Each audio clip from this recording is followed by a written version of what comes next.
ಸ್ನೇಹಿತರೆ ನಮಸ್ಕಾರ. ನಾವು ಈ ದಿನ ಒಬ್ಬ ಮೇಧಾವಿ ಪುರುಷನ ಬಗ್ಗೆ ಈ ದೇಶ ಕಂಡಂತಹ ಮತ್ತು ಭಾರತ ರತ್ನ ಸರ್ ಎಂ ವಿಶ್ವೇಶ್ವರಯ್ಯನವರ ಬಗ್ಗೆ ವಿಶೇಷವಾಗಿ ಅಧ್ಯಯನವನ್ನು ಮಾಡೋಣ. ಈ ದೇಶದ ನಾಗರಿಕತೆಗಳು ಏನಾದರೂ ಇಂತಹ ಮಹಾನ್ ವ್ಯಕ್ತಿಯನ್ನು ಅವು ಕಂಡಿದ್ವು ಅಂತಂದರೆ ನಮ್ಮ ದೇಶದ ನಾಗರಿಕತೆಯನ್ನು ನಾವು ಇನ್ನೂ ಸ್ಪಷ್ಟವಾಗಿ ನೋಡ್ಬೋದಾಗಿತ್ತು. ಅಂದರೆ ಮುಕ್ಕಾಲು ಭಾಗದ ನಾಗರಿಕತೆಗಳು ವಿಶೇಷವಾಗಿ ನದಿಗಳ ಪ್ರವಾಹದಿಂದ ತಮ್ಮ ಅವನತಿಯನ್ನು ಹೊಂದಿದ್ದರಿಂದ ಅವುಗಳ ಇತಿಹಾಸ ಅಸ್ಪಷ್ಟವಾಗಿದೆ. ಇಂತಹ ಮಹಾನ್ ವ್ಯಕ್ತಿ ಆ ಕಾಲದಲ್ಲಿದ್ದರೆ ಆ ನಾಗರಿಕತೆಯನ್ನು ಮುಂದುವರಿಸಿಕೊಂಡು ಬರುವಂತಹ ಒಂದು ಕೆಲಸವನ್ನು ಮಾಡ್ತಾ ಇದ್ದ ಎಂದು ಹೇಳಿದರೆ ತಪ್ಪಾಗಲಿಕ್ಕಿಲ್ಲ. ಅಂತಹ ಒಬ್ಬ ವಿಶೇಷವಾದಂತಹ ವ್ಯಕ್ತಿಯ ಬಗ್ಗೆ ನಾವು ಈ ದಿನ ಅಧ್ಯಯನವನ್ನು ಮಾಡೋಣ. ಇಲ್ಲಿ ಸರ್ ಎಂ ವಿಶ್ವೇಶ್ವರಯ್ಯನವರು ಸೆಪ್ಟೆಂಬರ್ 15, 1861ರಲ್ಲಿ ಚಿಕ್ಕಬಳ್ಳಾಪುರ ಜಿಲ್ಲೆಯ ಮುದ್ದೇನಹಳ್ಳಿಯಲ್ಲಿ ಈ ಶ್ರೀನಿವಾಸ ಶಾಸ್ತ್ರಿ ಮತ್ತು ವೆಂಕಟಲಕ್ಷ್ಮಮ್ಮ ಎನ್ನುವಂತಹ ದಂಪತಿಗಳಿಗೆ ಎರಡನೇ ಮಗುವಾಗಿ ಜನಿಸ್ತಾರೆ. ಇವರು ಈ ಮುದ್ದೇನಹಳ್ಳಿಯಲ್ಲಿ ನೆಲೆಸುವುದಕ್ಕಿಂತ ಪೂರ್ವದಲ್ಲಿ ಇವರ ಮೂಲ ಯಾವುದು ಅಂತಂದರೆ ಈ ಸರ್ ಎಂ ವಿಶ್ವೇಶ್ವರಯ್ಯನವರ ಹೆಸರಿನಲ್ಲಿಯೇ ಇರುವಂತೆ ಮೋಕ್ಷಗುಂಡಂ ವಿಶ್ವೇಶ್ವರಯ್ಯ, ಅಂದರೆ ಆಂಧ್ರದ ಕರ್ನೂಲು ಜಿಲ್ಲೆಯ ಗಿದ್ದಲೂರು ತಾಲೂಕಿನ ಈ ಮೋಕ್ಷಗುಂಡಂ ಎನ್ನುವಂತಹ ಹಳ್ಳಿಯಿಂದ ಈ ಮುದ್ದೇನಹಳ್ಳಿಗೆ ಬಂದು ನೆಲೆಸಿ ಇಲ್ಲಿ ಚಿಕ್ಕಬಳ್ಳಾಪುರದ ಪಾಳೆಯಗಾರನಿಂದ ಈ ಮುದ್ದೇನಹಳ್ಳಿಯನ್ನು ಜಹಗೀರನ್ನಾಗಿ ಪಡೆದುಕೊಳ್ಳುವಂತಹ ಒಂದು ಕೆಲಸವನ್ನು ಮಾಡ್ತಾರೆ. ಇಲ್ಲಿ ಇವರ ಶಿಕ್ಷಣವನ್ನು ನಾವು ನೋಡೋದಾದರೆ ಚಿಕ್ಕಬಳ್ಳಾಪುರದ ಸರ್ಕಾರಿ ಪ್ರಾಥಮಿಕ ಶಾಲೆಯಲ್ಲಿ ತಮ್ಮ ಪ್ರಾಥಮಿಕ ಶಿಕ್ಷಣವನ್ನು ಪ್ರಾರಂಭ ಮಾಡಿ ಆ ಬಡತನದಲ್ಲಿಯೂ ಕೂಡ ವಿಶೇಷವಾಗಿ ಪ್ರತಿಭೆ ಉಳ್ಳಂತಹ ವ್ಯಕ್ತಿ ಆಗ್ತಾರೆ. ಇವರ ಪ್ರತಿಮೆಯನ್ನು ಗುರುತಿಸಿದಂತಹ ಈ ನಾದಮುನಿ ನಾಯ್ಡುರವರು ಶಾಲೆಯನ್ನು ಹೊರತುಪಡಿಸಿ ಉಳಿದ ಅವಧಿಯಲ್ಲಿ ತಮ್ಮ ಮನೆಗೆ ಕರೆಸಿಕೊಂಡು ಒಳ್ಳೆಯ ಪುಸ್ತಕಗಳನ್ನು ಓದುವುದಕ್ಕೆ ಕೊಡ್ತಾ ಇದ್ರು ಅಂತ ಹೇಳ್ಬೋದು. ಇನ್ನು ಇವರು ಪ್ರೌಢ ಶಿಕ್ಷಣವನ್ನು 1871ರಲ್ಲಿ ಬೆಂಗಳೂರಿನ ವೆಸ್ಲಿಯನ್ ಮಿಷನ್ ಪ್ರೌಢಶಾಲೆಯಲ್ಲಿ ಮುಗಿಸ್ತಾರೆ. ನಂತರ ತಮ್ಮ ಕಾಲೇಜು ಶಿಕ್ಷಣವನ್ನು ಸರಿಸುಮಾರು 74ರಿಂದ 1880ರವರೆಗೆ ಈ ಸೆಂಟ್ರಲ್ ಕಾಲೇಜ್, ಬೆಂಗಳೂರಿನ ಸೆಂಟ್ರಲ್ ಕಾಲೇಜಿನಲ್ಲಿ ತಮ್ಮ BA ಪದವಿ ಪಡೆಯುವವರೆಗೂ ಕೂಡ ಅಲ್ಲಿಯೇ ತಮ್ಮ ಶಿಕ್ಷಣವನ್ನು ಪೂರೈಸಿಕೊಳ್ತಾರೆ. ಅಪಾರವಾದಂತಹ ಕಷ್ಟವನ್ನು ಪಟ್ಟು ಬೇರೆ ಬೇರೆ ರೀತಿಯ ಕೆಲಸವನ್ನು ಮಾಡಿ ತಮ್ಮ ಶಿಕ್ಷಣಕ್ಕೆ ಹಣವನ್ನು ಮತ್ತು ಮನೆಗೆ ಹಣವನ್ನು ಒದಗಿಸುವಂತಹ ಒಂದು ಕೆಲಸವನ್ನು ಈ ಹಂತದಲ್ಲಿ ವಿಶ್ವೇಶ್ವರಯ್ಯನವರು ಮಾಡ್ತಾರೆ ಅಂತ ಹೇಳ್ಬೋದು. ಇಲ್ಲಿ ಈ ಸೆಂಟ್ರಲ್ ಕಾಲೇಜಿನ ಪ್ರಾಂಶುಪಾಲರಾದಂತಹ ಚಾರ್ಲ್ಸ್ ವಾಟರ್ಸ್ ರವರು ಈ ವಿಶ್ವೇಶ್ವರಯ್ಯನವರ ನೇರ ಮತ್ತು ಸಮಯ ಪ್ರಜ್ಞೆ ಮತ್ತು ನಿಷ್ಠೆಯನ್ನು ನೋಡಿ ಅವರನ್ನು ತುಂಬ ಮೆಚ್ಕೊಳ್ತಾರೆ. ಅವರಿಂದ ಅನೇಕ ಗಣಿತದ ಸಮಸ್ಯೆಗಳನ್ನು ಕೂಡ ಬಿಡಿಸಿಕೊಳ್ಳುವಂತಹ ಒಂದು ಕೆಲಸವನ್ನು ಮಾಡ್ತಾರೆ. ಈ ವಿಶ್ವೇಶ್ವರಯ್ಯನವರ ಬಡತನವನ್ನು ಮನಗಂಡಂತಹ ಚಾರ್ಲ್ಸ್ ವಾಟರ್ಸ್ ರವರು ಸರ್ಕಾರಕ್ಕೆ ಪತ್ರದ ಮೂಲಕ ಈ ಉದ್ಯೋಗವನ್ನು ಕೊಡುವಂತೆ ಶಿಫಾರಸು ಮಾಡ್ತಾರೆ. ಈತ ಲೋಕೋಪಯೋಗ ಇಲಾಖೆಗೆ ತುಂಬ ಉಪಯುಕ್ತವಾದಂಥ ವ್ಯಕ್ತಿಯಾಗಿದ್ದಾನೆ. 5 ವರ್ಷದಿಂದ ಸಚ್ಚಾರಿತ್ರ್ಯವಾಗಿ ನಮ್ಮ ಶಾಲೆಯಲ್ಲಿ ಕಾಲೇಜಿನಲ್ಲಿ ಶಿಕ್ಷಣವನ್ನು ಪೂರೈಸಿದ್ದಾನೆ. ಜೊತೆಗೆ ಗಣಿತ ಮತ್ತು ಇಂಗ್ಲಿಷಿನಲ್ಲಿ ಪಾಂಡಿತ್ಯವನ್ನು ಪಡೆದುಕೊಂಡಿದ್ದಾನೆ. ಈತನಿಗೆ ಉದ್ಯೋಗವನ್ನು ಕೊಡಬೇಕು ಎನ್ನುವಂತಹ ಈ ಪತ್ರದ ಶಿಫಾರಸನ್ನು ಸರ್ಕಾರಕ್ಕೆ ಮಾಡ್ತಾರೆ. ಮತ್ತು ಜೊತೆಗೆ ಈ ವಿಶ್ವೇಶ್ವರಯ್ಯನವರ ಒಂದು ವಿದ್ಯೆಗೆ ಮೆಚ್ಚಿ ಅವರು ತಮ್ಮ ಒಂದು ವ್ಯಾಕರಣ ಡಿಕ್ಷನರಿಯನ್ನು, ಈ ವೆಬ್ಸ್ಟರ್ ಎನ್ನುವಂತಹ ವ್ಯಾಕರಣ ಡಿಕ್ಷನರಿಯನ್ನು ಕೊಡುಗೆಯಾಗಿ ಕೊಡ್ತಾರೆ. ಇವರ ನಿವೃತ್ತಿಯ ನಂತರ ಇವರ ಕೊನೆಯ ಕಾಲದಲ್ಲಿ ತಮ್ಮ ಶರ್ಟಿನ ಬಂಗಾರದ ಗುಂಡಿಗಳನ್ನು ವಿಶ್ವೇಶ್ವರಯ್ಯನವರಿಗೆ ಕೊಡಬೇಕು ಎನ್ನುವಂಥ ವಾಗ್ದಾನವನ್ನು ಮಾಡಿ ಮರಣವನ್ನು ಒಪ್ಪಿರ್ತಾರೆ. ಆ ವಾಗ್ದಾನದಂತೆ ಶ್ರೀಮತಿ ವಾಟರ್ಸ್ ರವರು ಮುಂಬೈಗೆ ಬಂದು ವಿಶ್ವೇಶ್ವರಯ್ಯನವರಿಗೆ ಆ ಬಂಗಾರದ ಶರ್ಟಿನ ಗುಂಡಿಗಳನ್ನು ಕೊಟ್ಟು ಹೋಗುವಂತಹ ಒಂದು ಕೆಲಸವನ್ನು ಮಾಡ್ತಾರೆ. ಇವರು ಈ ಪದವಿ ವ್ಯಾಸಂಗವನ್ನು ಉನ್ನತವಾದಂಥ ಶ್ರೇಣಿಯಲ್ಲಿ ತೇರ್ಗಡೆಯಾಗಿ ನಂತರ 1880ರಿಂದ 83ರವರೆಗೆ ಪುನಾದ ಇಂಜಿನಿಯರಿಂಗ್ ಕಾಲೇಜಿನಲ್ಲಿ ತಮ್ಮ ಉನ್ನತ ವ್ಯಾಸಂಗವನ್ನು ಈ ಮೈಸೂರು ಸಂಸ್ಥಾನದ ದಿವಾನರಾದಂತಹ ಸಿ ರಂಗಚಾರ್ಲೂರವರು ಕೊಟ್ಟಂತಹ ಒಂದು ವಿದ್ಯಾರ್ಥಿ ವೇತನದಿಂದ ಪೂರೈಸ್ತಾರೆ. ಇಷ್ಟು ಇವರ ಶಿಕ್ಷಣದ ಬಗ್ಗೆ ನಾವು ನೋಡ್ಬೋದು. ಇನ್ನು ಉದ್ಯೋಗವನ್ನು ನೋಡೋದಾದರೆ 1884ರಲ್ಲಿ ಬಾಂಬೆ ಸರ್ಕಾರದಲ್ಲಿ ಸಹಾಯಕ ಇಂಜಿನಿಯರ್ ಆಗಿ ಕೆಲಸಕ್ಕೆ ಸೇರ್ತಾರೆ. ಅಲ್ಲಿ ಅಪಾರವಾದಂತಹ ನೀರಾವರಿಗೆ ಸಂಬಂಧಪಟ್ಟಂತಹ ಕೆಲಸವನ್ನು ಮಾಡಿ ಮೇಲಧಿಕಾರಿಯಿಂದ ಪ್ರಶಂಸೆಗೆ ಒಳಗಾಗ್ತಾರೆ. ಇನ್ನು 1891ರಲ್ಲಿ ಪುನಾ ಡೆಕ್ಕನ್ ಕ್ಲಬ್ನ ಸ್ಥಾಪನೆಯ ಸಂಯೋಜಕರಾಗ್ತಾರೆ. ಅಲ್ಲಿ ತಿಲಕ್, ಗೋಪಾಲಕೃಷ್ಣ ಗೋಖಲೆ ಮತ್ತು MG ರಾನಡೆಯವರ ಒಂದು ಪರಿಚಯವೂ ಆಗುತ್ತೆ. ಜೊತೆಗೆ ಭಾರತದ ಪ್ರಸ್ತುತ ಮತ್ತು ಭವಿಷ್ಯತ್ತಿನ ವಿಚಾರಗಳನ್ನು ಅಲ್ಲಿ ಚರ್ಚಿಸುವಂತಹ ಒಂದು ಕೆಲಸವೂ ಕೂಡ ನಡೆಯುತ್ತೆ ಎಂದು ಹೇಳ್ಬೋದು. ಇನ್ನು ಬಾಂಬೆ ಸರ್ಕಾರದ ಆದೇಶದ ಮೇರೆಗೆ 1894ರಲ್ಲಿ ಈ ಸಿಂಧ್ ಪ್ರಾಂತ್ಯದಲ್ಲಿರುವಂತಹ ಸಕ್ಕೂರು ನಗರಕ್ಕೆ ಈ ಕುಡಿಯುವ ನೀರಿನ ಸೌಲಭ್ಯವನ್ನು ಮಾಡಿ ಈ ಬಾಂಬೆ ಗವರ್ನರ್ರಿಂದ ಹೊಗಳಿಕೆಗೆ ಪಾತ್ರ ಆಗ್ತಾರೆ. ಇನ್ನು ಈ 1894ರಿಂದ 98ರ ಒಂದು ಕಾಲಾವಧಿಯಲ್ಲಿ ಪುನಾದ ಇಂಜಿನಿಯರಿಂಗ್ಗಳಿಗೆ ಮುಖ್ಯ ಇಂಜಿನಿಯರಿಗೆ ಸಹಾಯಕವಾಗಿ ಕೆಲಸವನ್ನು ಕೆಲಸವನ್ನು ಮಾಡ್ತಾರೆ. ಇನ್ನು 1898ರಲ್ಲಿ ವಿಶ್ವೇಶ್ವರಯ್ಯನವರು ಈ ನೀರಾವರಿ ಇಲಾಖೆಗೆ ಪೂರಕವಾಗಿ ಈ ನೀರಾವರಿಯ ಕೃಷಿಯಲ್ಲಿ ನೀರನ್ನು ಮಿತವ್ಯಯವಾಗಿ ಬಳಸಿಕೊಳ್ಳುವಂತಹ ಕೆಲವೊಂದು ರೂಪರೇಷೆಗಳನ್ನು ರಚನೆ ಮಾಡಿಕೊಡುವಂತಹ ಕೆಲಸವನ್ನು ಮಾಡ್ತಾರೆ. ಅದೇ ಮುಂದೆ ಈ ಬ್ಲಾಕ್ ಸಿಸ್ಟಮ್ ಎನ್ನುವಂಥ ಹೆಸರನ್ನು ಪಡೆದುಕೊಂಡು ಅಭಿವೃದ್ಧಿ ಹೊಂದುತ್ತೆ ಅಂತ ಹೇಳ್ಬೋದು. ಇನ್ನು 1903ರಲ್ಲಿ ಆಟೋಮ್ಯಾಟಿಕ್ ಸ್ಲೋಸ್ ಗೇಟ್ಸ್ ನಿರ್ಮಾಣಗಳ ಒಂದು ರೂವಾರಿ ಆಗ್ತಾರೆ, ಒಂದು ಪೇಟೆಂಟನ್ನು ಕೂಡ ಪಡಿತಾರೆ. ಇದೇ ಒಂದು ವಿಚಾರವಾಗಿ 1904ರಲ್ಲಿ ಶಿಮ್ಲಾದಲ್ಲಿ ನಡೆದಂಥ ನೀರಾವರಿ ಇಂಜಿನಿಯರ್ಗಳ ಸಮ್ಮೇಳನಕ್ಕೆ ಆಹ್ವಾನ ಬರುತ್ತೆ. ಆ ಸಮ್ಮೇಳನದಲ್ಲಿ ಈ ಆಟೋಮೆಟಿಕ್ ಸ್ವಯಂಚಾಲಿತ ಗೇಟ್ಗಳ ಬಗ್ಗೆ ವಿಶೇಷವಾದಂಥ ಪ್ರಬಂಧವನ್ನು ಮಂಡನೆ ಮಾಡುವಂತಹ ಮತ್ತು ಅಲ್ಲಿರುವಂತಹ ಮೇಧಾವಿಗಳಿಗೆ ಅದನ್ನು ಪರಿಚಯಿಸುವಂತಹ ಒಂದು ಕೆಲಸವನ್ನು ಕೂಡ ಈ ಸರ್ ಎಂ ವಿಶ್ವೇಶ್ವರಯ್ಯನವರು ಮಾಡ್ತಾರೆ. ಇನ್ನು ಇದೇ ಒಂದು ಸ್ವಯಂಚಾಲಿತ ಗೇಟ್ಗಳ ಒಂದು ಅಳವಡಿಕೆಯ ಕಾರ್ಯವನ್ನು ಮುಂದುವರಿಸಿ 1904ರಲ್ಲಿ ಪುನಾದ ಖಡಕ್ವಾಸ್ಲಾ ಜಲಾಶಯದಲ್ಲಿ ಆ ಆಟೋಮೆಟಿಕ್ ಗೇಟ್ಗಳನ್ನು ಅಳವಡಿಸಿಕೊಳ್ಳುವಂಥ ಕೆಲಸ ಮಾಡ್ತಾರೆ. ಮುಂದೆ ಗ್ವಾಲಿಯರ್ನ ಟ್ರಿಗ್ ಜಲಾಶಯಕ್ಕೆ ಈ ಅಣೆಕಟ್ಟನ್ನು ನಿರ್ಮಾಣ ಮಾಡುವಂತಹ ಕೆಲಸವನ್ನು ಮಾಡ್ತಾರೆ. ಮತ್ತು ಈ ಖಾಂದೇಶ್ ನಾಸಿಕ್ ಜಿಲ್ಲೆಯಲ್ಲಿರುವಂಥ ಪಂಚ್ ನದಿಯ ನೀರಾವರಿ ಯೋಜನೆಗೆ ಮೇಲ್ಕಾಲುವೆಯನ್ನು ನಿರ್ಮಾಣ ಮಾಡುವಂತಹ ಒಂದು ಕೆಲಸವನ್ನು ಕೂಡ ಈ ಸರ್ ಎಂ ವಿಶ್ವೇಶ್ವರಯ್ಯನಿಂದ ನಡೀತಾ ಇದೆ ಅಂತ ಹೇಳ್ಬೋದು. 1907ರಲ್ಲಿ ಈ ಬಾಂಬೆ ಸರ್ಕಾರದ ಇಂಜಿನಿಯರ್ ಹುದ್ದೆಗೆ ಸ್ವಯಂ ನಿವೃತ್ತಿಯನ್ನು ಘೋಷಿಸಿಕೊಂಡಂತಹ ಸರ್ ಎಂ ವಿಶ್ವೇಶ್ವರಯ್ಯನವರು ತಮ್ಮ ಸ್ವಂತ ಹಣದಿಂದ ಈ ಪಾಶ್ಚಾತ್ಯ ರಾಷ್ಟ್ರಗಳಾದಂತಹ Italy, England, Russia, America, Canada ಇನ್ನೂ ಹಲವಾರು ದೇಶಗಳನ್ನು ಸುತ್ತಾಡಿ ಅಲ್ಲಿರುವಂತಹ ವಿಶೇಷ ಮಾಹಿತಿಯನ್ನು ಸಂಗ್ರಹಣೆ ಮಾಡಿಕೊಳ್ಳುವಂತಹ ಕೆಲಸವನ್ನು ಮಾಡ್ತಾರೆ. ಇನ್ನು 1909ರಲ್ಲಿ ಹೈದರಾಬಾದ್ ನಿಜಾಮ್ರವರಿಂದ ಒಂದು ಆಮಂತ್ರಣ ಬರುತ್ತೆ. ಆ ಆಮಂತ್ರಣಕ್ಕೆ ಹೂಗಟ್ಟು ಅಲ್ಲಿಗೆ ಪ್ರಯಾಣವನ್ನು ಬೆಳೆಸಿ ಅಲ್ಲಿರುವಂತಹ ಈಶಿ ಮತ್ತು ಮೂಶಿ ನದಿಗಳ ಒಂದು ಪ್ರವಾಹದಿಂದ ಈ ಹೈದರಾಬಾದ್ ಅಪಾರವಾದಂತಹ ನಷ್ಟಕ್ಕೆ ಈಡಾಗಿರುತ್ತೆ. ಅದನ್ನು ಪರಿಹಾರ ಮಾಡುವುದಕ್ಕಾಗಿ ಈ ಈಶಿ ಮತ್ತು ಮೂಶಿ ನದಿಗಳಿಗೆ ಪ್ರತ್ಯೇಕವಾದಂತಹ ಜಲಾಶಯವನ್ನು ನಿರ್ಮಾಣ ಮಾಡುವಂತಹ ಒಂದು ಕೆಲಸವನ್ನು ಈ ಸರ್ ಎಂ ವಿಶ್ವೇಶ್ವರಯ್ಯನವರು ಮಾಡ್ತಾ ಇದ್ದಾರೆ. 1909ರಲ್ಲಿ ಈ ಮೈಸೂರಿನ ದಿವಾನರಾದಂತಹ ಶ್ರೀ ಆನಂದ್ ರಾಯ್ರವರ ಒಂದು ಪತ್ರದ ಆಮಂತ್ರಣದ ಆಧಾರದ ಮೇಲೆ 1909 ನವೆಂಬರ್ನಲ್ಲಿ ಈ ಮೈಸೂರು ಸಂಸ್ಥಾನದ ಚೀಫ್ ಇಂಜಿನಿಯರ್ ಆಗಿ ತಮ್ಮ ಕಾರ್ಯವನ್ನು ನಿರ್ವಹಿಸ್ತಾರೆ. ಇಲ್ಲಿ ಈ ಮಾರಿಕಣಿವೆಯ ನೀರಿನ ಹಂಚಿಕೆಯನ್ನು ಪುನರ್ವ್ಯವಸ್ಥೆ ಮಾಡ್ತಾರೆ ಮತ್ತು ವಿಶೇಷವಾಗಿ ಈ KRS ಕನ್ನಂಬಾಡಿ ಅಣೆಕಟ್ಟಿನ ಬಗ್ಗೆ ರೂಪರೇಷೆಯನ್ನು ತಯಾರಿಸುವಂತಹ ಒಂದು ಕೆಲಸವನ್ನು ಮಾಡ್ತಾರೆ.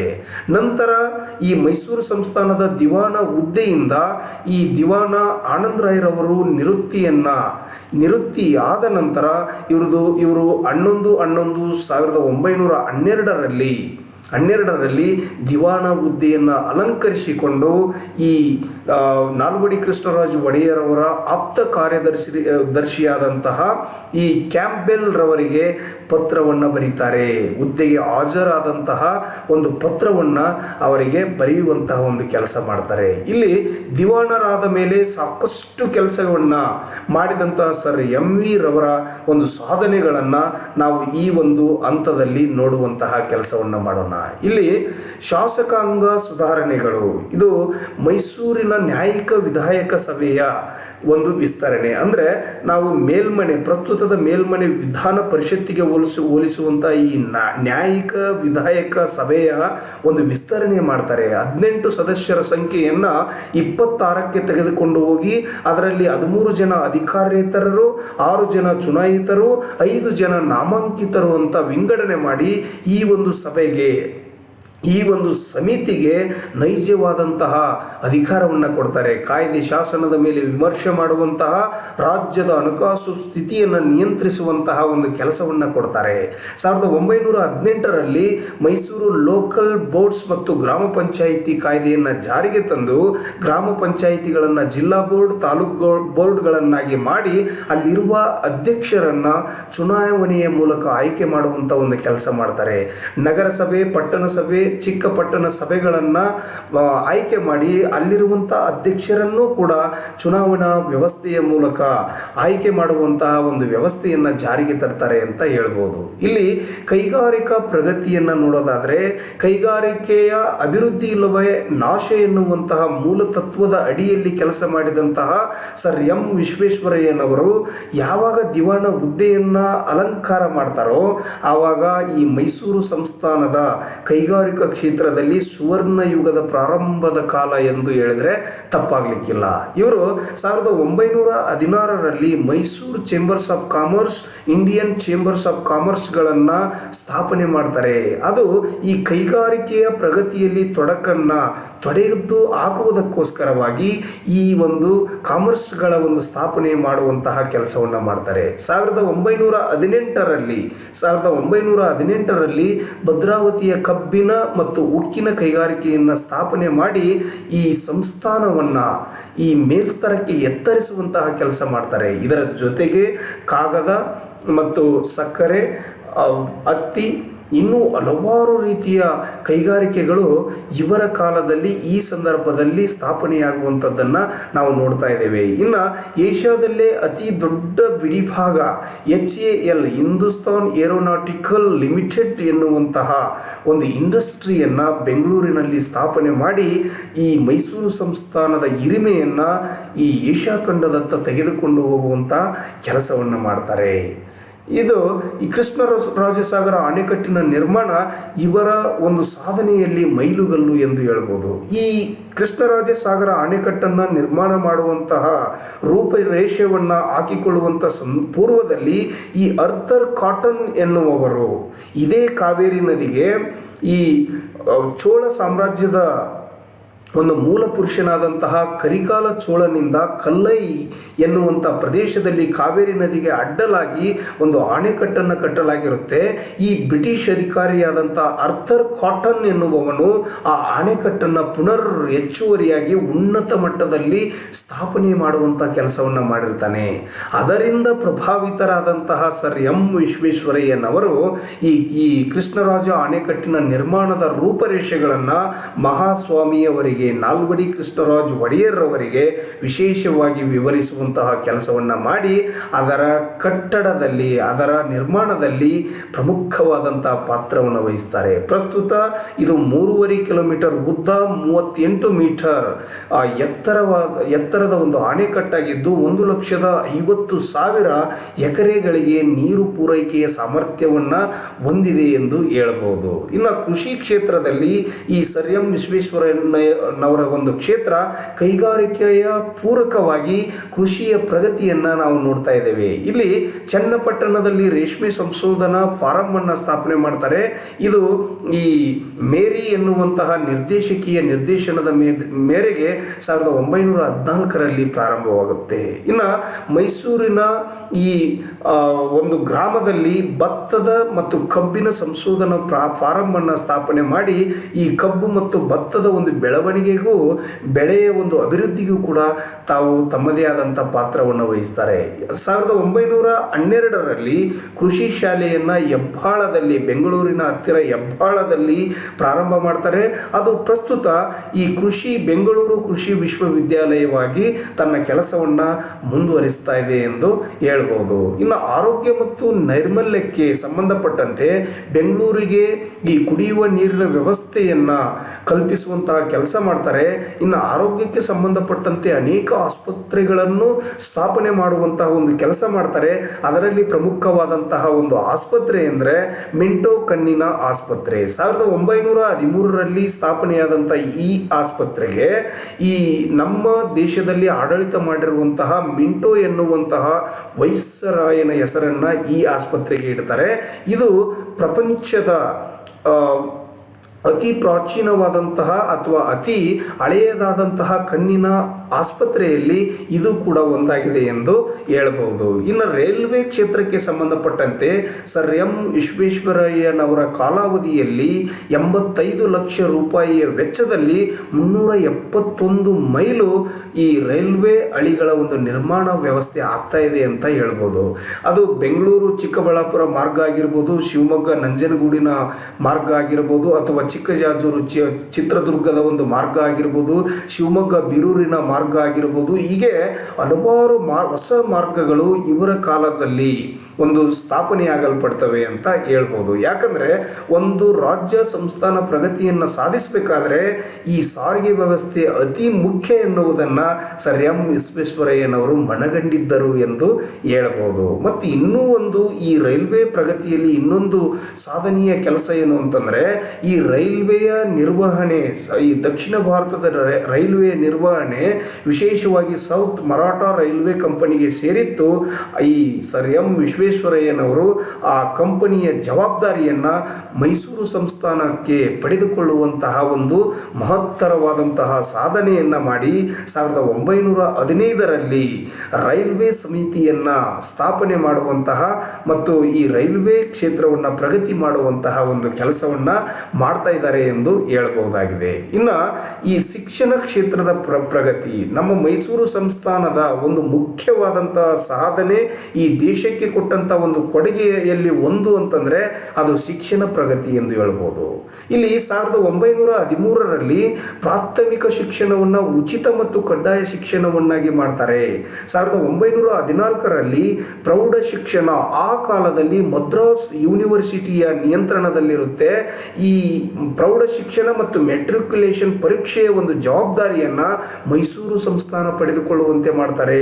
ಮೈಸೂರು ಸಂಸ್ಥಾನದ ಆರ್ಥಿಕ ಪರಿಷತ್ತಿಗೆ ಇದರ ಈ ಪ್ರೌಢ ಶಿಕ್ಷಣದ ಸಂಪೂರ್ಣ ಜವಾಬ್ದಾರಿಯನ್ನ ಮದ್ರಾಸ್ ಯೂನಿವರ್ಸಿಟಿಯಿಂದ ಕಸಿದುಕೊಂಡು ಇದಕ್ಕೆ ನೀಡುವಂತಹ ಒಂದು ವ್ಯವಸ್ಥಿತವಾದಂತಹ ಕೆಲಸವನ್ನು ಮಾಡ್ತಾರೆ ಅಂತ ಹೇಳ್ಬೋದು. ಇನ್ನು ಇವರ ಕಾಲಾವಧಿಯಲ್ಲಿ ಮುಖ್ಯವಾಗಿ ಈ ಬೆಂಗಳೂರಿನಲ್ಲಿ ಇಂಜಿನಿಯರಿಂಗ್ ಕಾಲೇಜು ಪ್ರಾರಂಭವನ್ನು ಮಾಡ್ತಾರೆ. ಇದು ಭಾರತದ ಪ್ರಥಮ ಇಂಜಿನಿಯರಿಂಗ್ ಕಾಲೇಜ್ ಆಗಿ ಮಾರ್ಪಡ್ತಾ ಇದೆ. ಪ್ರಸ್ತುತವಾಗಿ ಇದು ಶ್ರೀ ವಿಶ್ವೇಶ್ವರಯ್ಯ ಇಂಜಿನಿಯರಿಂಗ್ ಕಾಲೇಜ್ ಎಂಬ ಹೆಸರಿನಿಂದ ಅನೇಕ ಬಡ ವಿದ್ಯಾರ್ಥಿಗಳಿಗೆ ಶಿಕ್ಷಣವನ್ನು ಕೊಡುವಂತಹ ಕೆಲಸ ಮಾಡ್ತಾ ಇದೆ. ಹಾಗೆ ಚಾಮರಾಜೇಂದ್ರ ತಾಂತ್ರಿಕ ಕಾಲೇಜನ್ನು ಈ ಬೆಂಗಳೂರು ಮತ್ತು ಮೈಸೂರಿನಲ್ಲಿ ಸ್ಥಾಪನೆ ಮಾಡುವಂತಹ ಒಂದು ಕೆಲಸವನ್ನು ಕೂಡ ಮಾಡ್ತಾರೆ. 1914ರಲ್ಲಿಯೇ ವಿದ್ಯಾರ್ಥಿನಿಯರ ಒಂದು ಶಿಕ್ಷಣದ ಅಭಿವೃದ್ಧಿಗಾಗಿ ವಸತಿ ನಿಲಯವನ್ನು ಸ್ಥಾಪನೆ ಮಾಡ್ತಾರೆ. ಕೈಗಾರಿಕೆಗಳೇ ತನ್ನ ಜೀವ ಎಂಬ ಆಶೆಯನ್ನು ಇಟ್ಟುಕೊಂಡು ಬದುಕುತ್ತಿರುವಂತಹ ಸರ್ ಎಂ ವಿ ರವರು ಪ್ರತಿಯೊಂದು ಜಿಲ್ಲೆಗೆ ಕೈಗಾರಿಕಾ ಶಾಲೆ ಅಂದರೆ ITI ಕಾಲೇಜ್ಗಳನ್ನು ನಿರ್ಮಾಣ ಮಾಡುವಂತಹ ಒಂದು ಕೆಲಸವನ್ನು ಮಾಡ್ತಾರೆ. ಮತ್ತು ಈ ದಲಿತರ ಏಳಿಗೆಗಾಗಿ, ಶಿಕ್ಷಣದ ಏಳಿಗೆಗಾಗಿ ಈ ದಲಿತ ಶಿಕ್ಷಣ ಮಿಷನ್ ಅನ್ನು ಈ ಸ್ಥಾಪನೆ ಮಾಡುವಂತಹ ಒಂದು ಕೆಲಸವನ್ನು ಕೂಡ ಇವರು ಮಾಡ್ತಾರೆ ಎಂದು ಹೇಳ್ಬಹುದಾಗಿದೆ. ಇನ್ನು ಮುಂದುವರೆದು ನೋಡೋದಾದರೆ ಸಾಹಿತ್ಯ ಕ್ಷೇತ್ರದಲ್ಲಿ ಈ ನಾಡಿನ ಸಂಸ್ಕೃತಿ, ಭಾಷೆ ಮತ್ತು ಚರಿತ್ರೆಯನ್ನು ಉಳಿಸುವಂತಹ ಉದ್ದೇಶವನ್ನಿಟ್ಟುಕೊಂಡು 1915ರಲ್ಲಿ ಕನ್ನಡ ಸಾಹಿತ್ಯ ಪರಿಷತ್ತನ್ನು ಸ್ಥಾಪನೆ ಮಾಡಿದ್ದಾರೆ.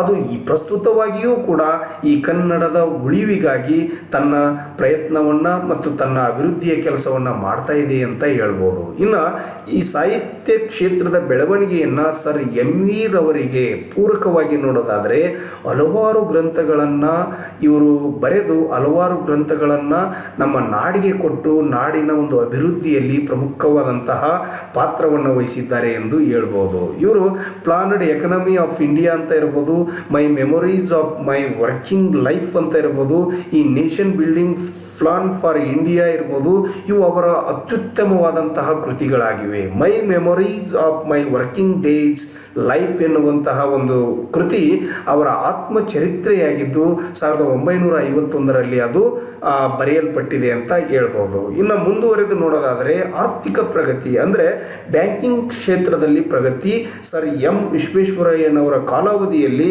ಒಂದು ಸುವರ್ಣ ಯುಗ ಎಂದು ಹೇಳ್ಬೋದು. ಅವರಿಂದ ಸ್ಥಾಪನೆಯಾದಂತಹ ಈ SBM State Bank of Mysore 1913 October 2ರಂದು ಸ್ಥಾಪನೆಯಾಗಿದ್ದು ಅದು ದೇಶದಲ್ಲಿ ಒಂದು ಮಾದರಿಯ ಬ್ಯಾಂಕ್ ಆಗಿ ಮಾರ್ಪಾಟಾಗಿದೆ. ಇನ್ನು ಈ ಕೈಗಾರಿಕಾ ಕ್ಷೇತ್ರವನ್ನು ಅಭಿವೃದ್ಧಿ ಮಾಡುವುದಕ್ಕೋಸ್ಕರವಾಗಿ ಈ ಫೀಡರ್ ಬ್ಯಾಂಕನ್ನು ಕೂಡ ಸ್ಥಾಪನೆ ಮಾಡ್ತಾರೆ ಮತ್ತು ಸಾರ್ವಜನಿಕ ಜೀವ ವಿಮೆಯ ಬಗ್ಗೆ ಒಂದು ವ್ಯವಸ್ಥಿತವಾದ ರೂಪರೇಷವನ್ನು ಅಥವಾ ಜಾರಿಗೆ ತರುವಂತಹ ಒಂದು ಕೆಲಸವೂ ಕೂಡ ಸರ್ ಎಂ.ವಿ. ರವರಿಂದ ಆಗ್ತಾ ಇದೆ. ಇನ್ನು ಪ್ರಾಂತೀಯವಾಗಿ ಸಹಕಾರಿ ಬ್ಯಾಂಕ್ಗಳನ್ನು ಕೂಡ ಇವರ ಕಾಲದಲ್ಲಿ ನಿರ್ಮಾಣವಾಗ್ತವೆ ಅಂತ ಹೇಳ್ಬೋದಾಗಿದೆ. ಇನ್ನು ಇಷ್ಟೆಲ್ಲ ಸೇವೆಯನ್ನು ಮಾಡಿದಂಥ ಸರ್ ಎಂ ವಿಶ್ವೇಶ್ವರಯ್ಯನವರು ವಿಶೇಷವಾಗಿ ಈ 1918 ಡಿಸೆಂಬರ್ 9ರಂದು ಈ ದಿವಾನ ಹುದ್ದೆಗೆ ರಾಜೀನಾಮೆಯನ್ನು ಕೊಡ್ತಾರೆ. ರಾಜೀನಾಮೆಗೆ ಕಾರಣ ಏನು ಅಂತಂದರೆ 1918ರಲ್ಲಿ ಹಿಂದುಳಿದ ವರ್ಗಗಳಿಗಾಗಿ ಈ ಒಂದು ಸಮಿತಿಯನ್ನು ಒಂದು ಆಯೋಗವನ್ನು ಈ ನಾಲ್ವಡಿ ಕೃಷ್ಣರಾಜ ಒಡೆಯರ್ರವರು ಸ್ಥಾಪನೆ ಮಾಡ್ತಾರೆ. ಅದು ನಮ್ಮ ಭಾರತದಲ್ಲಿಯೇ ಅತಿ ಹಳೆಯದಾದಂತಹ ಮೊದಲ ಈ ಹಿಂದುಳಿದ ಆಯೋಗವಾಗಿದೆ. ಈ ಮಿಲ್ಲರ್ ರವರ ಅಧ್ಯಕ್ಷತೆಯಲ್ಲಿ ಸ್ಥಾಪನೆಯಾದಂಥ ಈ ಆಯೋಗವು ತನ್ನ ವರದಿಯನ್ನು ಈ ಮಹಾಸ್ವಾಮಿಗಳಿಗೆ ಸಬ್ಮಿಟ್ ಮಾಡುತ್ತೆ. ಆ ವರದಿಯಲ್ಲಿ ಹಿಂದುಳಿದ ವರ್ಗದವರಿಗೆ ಈ ಸಂಸ್ಥಾನದ ಕೆಲಸದಲ್ಲಿ ಸರ್ಕಾರದ ಹುದ್ದೆಯಲ್ಲಿ ಸ್ಥಾನ ಪಡೆದುಕೊಳ್ಳುವುದಕ್ಕೋಸ್ಕರವಾಗಿ ಮೀಸಲಾತಿಯನ್ನು ಕೊಡಬೇಕು ಎನ್ನುವಂಥ ವಿಚಾರ ಇರುತ್ತೆ. ಆದರೆ ದಕ್ಷತೆ ಮತ್ತು ಕರ್ತವ್ಯ ಬುದ್ಧಿವಂತಿಕೆಯೇ ಜೀವ ಎಂದು ಬದುಕುತ್ತಿರುವಂಥ ಸರ್ ಎಂ ವಿಶ್ವೇಶ್ವರಯ್ಯನವರಿಗೆ ಅದು ಸರಿ ಬರೋದಿಲ್ಲ. ಆ ಕಾರಣಕ್ಕಾಗಿ ತಮ್ಮ ಒಂದು ಈ ದಿವಾನ ಹುದ್ದೆಗೆ ಅವರು ರಾಜೀನಾಮೆಯನ್ನು ಕೊಡುವಂತಹ ಒಂದು ಕೆಲಸವನ್ನು ಮಾಡ್ತಾರೆ. ರಾಜೀನಾಮೆ ಕೊಟ್ಟ ಮೇಲೆಯೂ ಕೂಡ ಅವರು ಹಲವಾರು ರೀತಿಯ ಈ ಮೈಸೂರು ಸಂಸ್ಥಾನದ ಕಾರ್ಯಗಳಲ್ಲಿ ತಮ್ಮನ್ನು ತಾವು ತೊಡಗಿಸಿಕೊಳ್ತಾರೆ. ಅವರು ಈ ಭದ್ರಾವತಿ ಉಕ್ಕು ಮತ್ತು ಕಬ್ಬಿಣದ ಕೈಗಾರಿಕೆಯಲ್ಲಿ ಅಥವಾ ಇಂಡಸ್ಟ್ರಿಯಲ್ಲಿ ನಿರ್ವಹಣಾ ಮಂಡಳಿಯ ಅಧ್ಯಕ್ಷರಾಗಿ ಕೆಲಸ ಮಾಡ್ತಾರೆ. 1923ರಲ್ಲಿ ಈ ಭಾರತದ ಈ ವಿಜ್ಞಾನ ಕಾಂಗ್ರೆಸ್ಸಿನ ಅಧ್ಯಕ್ಷರಾಗಿಯೂ ಕೂಡ ಕೆಲಸ ಮಾಡ್ತಾರೆ. 1927ರಿಂದ 1955ರವರೆಗೆ ಇವರು ಟಾಟಾ ಸ್ಟೀಲ್ ಆ್ಯಂಡ್ ಐರನ್ ಇಂಡಸ್ಟ್ರಿಯ ಒಬ್ಬ ಸದಸ್ಯರಾಗಿಯೂ ಕೂಡ ಕೆಲಸವನ್ನು ಮಾಡುವಂತಹ ಒಂದು ಪರಿಸ್ಥಿತಿಯನ್ನು ನಾವು ನೋಡ್ಬೋದು ಅಂತ ಹೇಳ್ಬೋದು. ಇನ್ನು ಈ ಬಿರುದುಗಳು ಇಷ್ಟು ಸಾಧನೆಯನ್ನು ಮಾಡಿದಂತಹ ಸರ್ ಎಂ ವಿಶ್ವೇಶ್ವರಯ್ಯನವರಿಗೆ ಈ ಬ್ರಿಟಿಷ್ ಸರ್ಕಾರದ ರಾಜನಾದಂತಹ 5ನೇ ಜಾರ್ಜ್ KCIE ಎನ್ನುವಂತಹ ಈ ಬಿರುದನ್ನು ಕೊಡ್ತಾನೆ. KCIE ಅಂದರೆ ಇದು night commander of British Indian empire ಎಂಬ ಬಿರುದು ಕೊಡ್ತಾರೆ. ಮತ್ತು ಇದೇ ಬ್ರಿಟಿಷ್ ಸರ್ಕಾರ ಸರ್ ಎಂಬ ಪದವಿಯನ್ನು ಕೂಡ ಕೊಡುತ್ತೆ. ಇನ್ನು ಮುಂದುವರೆದು ನಮ್ಮ ಭಾರತದ ವಿಶ್ವವಿದ್ಯಾಲಯಗಳು ಈ ಕಲ್ಕತ್ತಾ ವಿಶ್ವವಿದ್ಯಾಲಯ 1915ರಲ್ಲಿ ಈ DSc ಪದವಿಯನ್ನು ಕೊಡ್ತದೆ.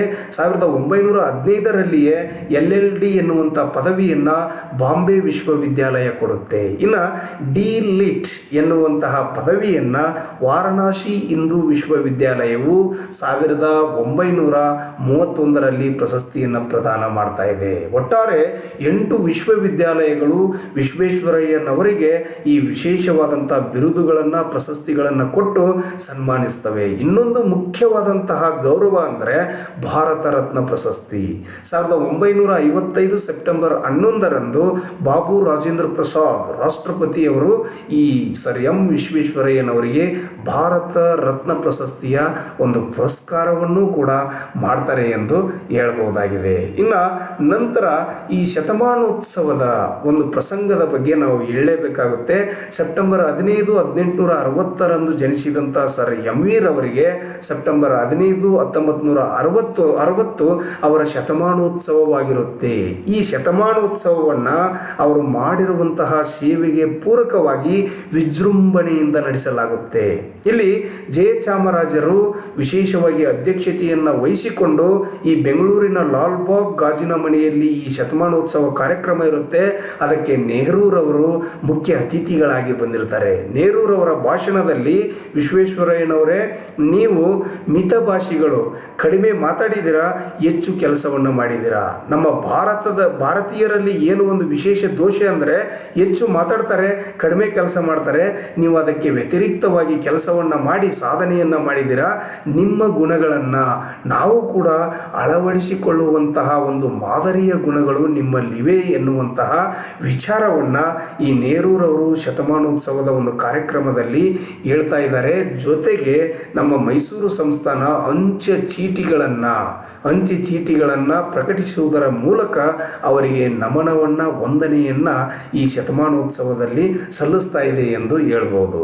ಇಂತಹ ಒಬ್ಬ ಮೇಧಾವಿ ಪುರುಷ 101 ವರ್ಷ 7 ತಿಂಗಳು 14 ದಿವಸ ಬದುಕುವಂತಹ ಒಬ್ಬ ಶತಾಯುಷಿ, ದೀರ್ಘಾಯುಷಿಯಾಗಿದ್ದಾರೆ ಎಂದು ಹೇಳ್ಬೋದು. ಇವರ ಮರಣ 14 ಏಪ್ರಿಲ್ 1962 6:15 ಬೆಳಗಿನ ವೇಳೆಯಲ್ಲಿ ಆಗುತ್ತೆ.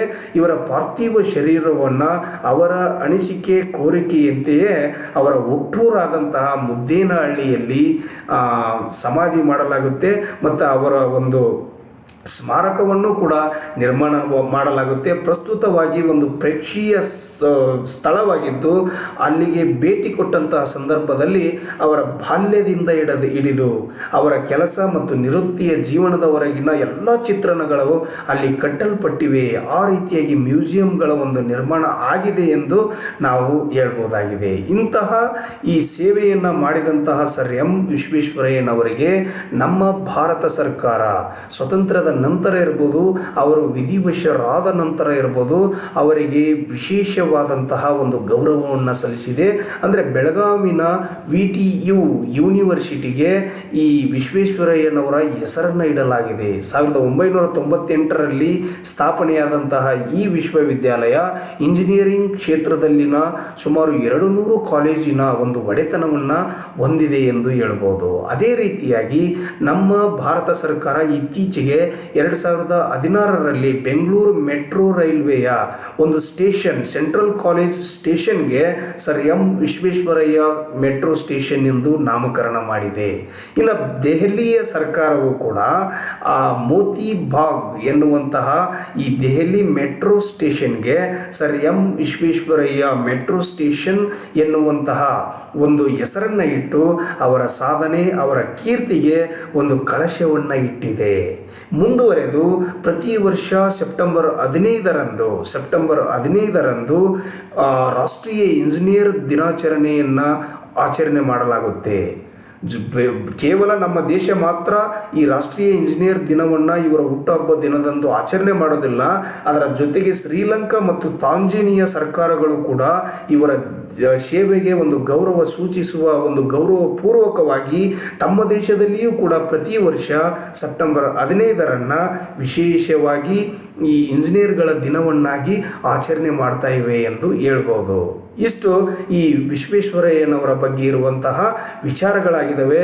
ಇನ್ನೂ ಹಲವಾರು ವಿಚಾರಗಳಿವೆ, ಅವುಗಳ ಮಾಹಿತಿಯನ್ನು ನೀವು ಪಡೆದುಕೊಳ್ಬೇಕು ಅಂತ ಹೇಳ್ತಾ ಈ ಒಂದು ವಿಡಿಯೋದಲ್ಲಿ ಏನಾದರೂ ತಪ್ಪುಗಳಿದ್ದರೆ ಅದನ್ನು ನೀವು ಮಾಹಿತಿಯನ್ನು ನೀಡಿ ತಿದ್ದುಕೊಳ್ಳುವುದಕ್ಕೆ ಅವಕಾಶವನ್ನು ಕೊಡಬೇಕು ಅಂತ ಹೇಳ್ತಾ ಈ ಒಂದು ವಿಡಿಯೋವನ್ನು ಮುಗಿಸ್ತಾ ಇದ್ದೇನೆ. ನಮಸ್ಕಾರ.